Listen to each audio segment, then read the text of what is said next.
joining us in finding God in video games. In today's Rewind, we want to take a look at one of the most critical parts of our video games. And when you think of great games and maybe your favorite parts of them, what comes to mind?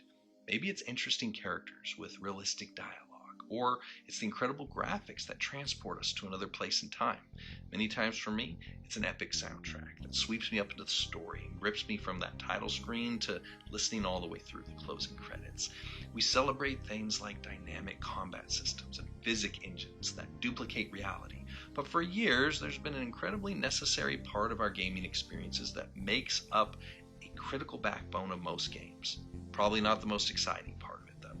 The inventory system. I mean, it's not something that you look at and go, oh, let me tell you about the inventory system of this game. Some games, it may look like a poor man's version of, Oregon's Trail, but it is necessary, and when executed correctly, it adds depth to the strategy and decisions that ultimately determine how our gaming experience plays out.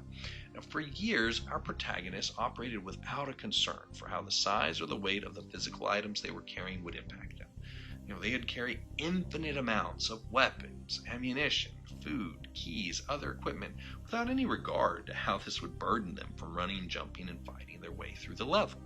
But finally, game developers caught up with the limits of this bottomless duffel bag, the infinite wallet, or the absurdity of a character hopping and jumping around while carrying 14 rocket launchers in their pockets. I mean, for goodness sake, pretty sure I was wandering around in Oblivion with 60 different 500-page books while still climbing mountains and swimming through rivers. Now, it's fun, certainly, but not terribly realistic, and books are normally waterproof.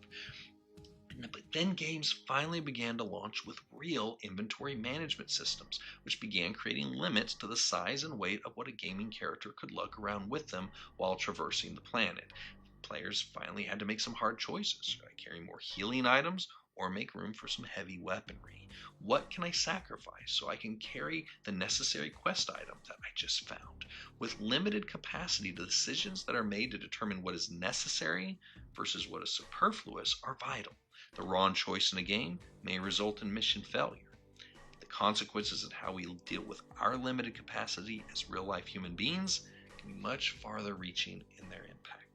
In 2 Kings 4, we find the story of a widowed woman who was in a state of crisis. Her husband had just, unfortunately, become deceased, and her family was severely indebted. And this poor woman's 2 sons were about to be placed into slavery in order to pay off the debt that the struggling family had incurred. The prophet Elisha asked her, what is her current capacity to pay off her debts? And she informed him she was limited to only a very small vessel of oil. So Elisha instructed her to get as many containers, pitchers, bowls, whatever she could get her hands on that could hold fluid from her friends and neighbors, and he specified that whatever containers she got must be empty. Once she had gathered them together, she was instructed to fill them with the oil that she currently possessed, and she continued pouring into each of these containers from her 1 bottle of oil until she ran out of empty containers to fill. When it was done, she had enough oil to sell off to pay off that entire debt and live off of the rest. Now, it's a remarkable miracle, to be certain. It's a great story. What does that mean to us? So let's keep it real for a minute. I tend to read the Bible on my phone because it's convenient. Those things typically, it's with me at all times. But this can be a snare as much as a convenience, because on this very same device that houses an app that opens up a digital version of God's Word lies all of the distractions that threaten to fill my vessel with anything other than His oil.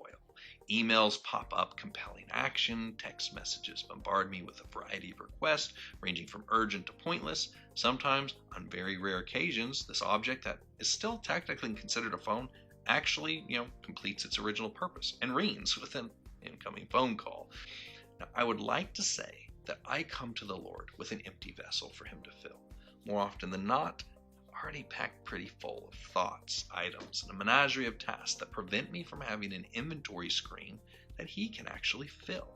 And sadly enough, I often treat my time like my loadout in a video game, meaning I simply cut items out to make space for the presence of the one that I claim is the most important in all my life. So I'll drop a few meaningless items from my bag, maybe a little bit of useless time surfing the web, or maybe I just won't read the box of cereal this morning, and I add some God time in its place.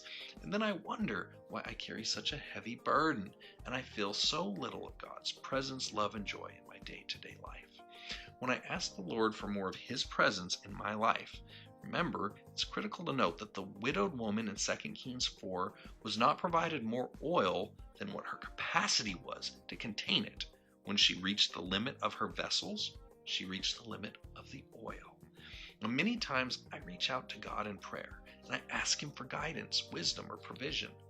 But if I don't provide an empty vessel for Him to fill, then I limit His ability to answer my prayers and request. And the oil that He plans to use is readily available to me in the form of His Word.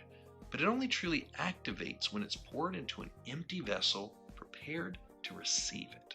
The more space I make for Him in my daily life, the more He'll be able to pour into me and pour out through me to others. So before we ask God to be more present in our lives, we must truly look deep into our inventory and ensure we made space for Him to appear. If we feel like we can't hear what the Lord has to say, we may need to consider that we have too much in our way to give Him the room that He needs. If we make room for the oil first, we'll find that it absorbs into everything else that we're carrying.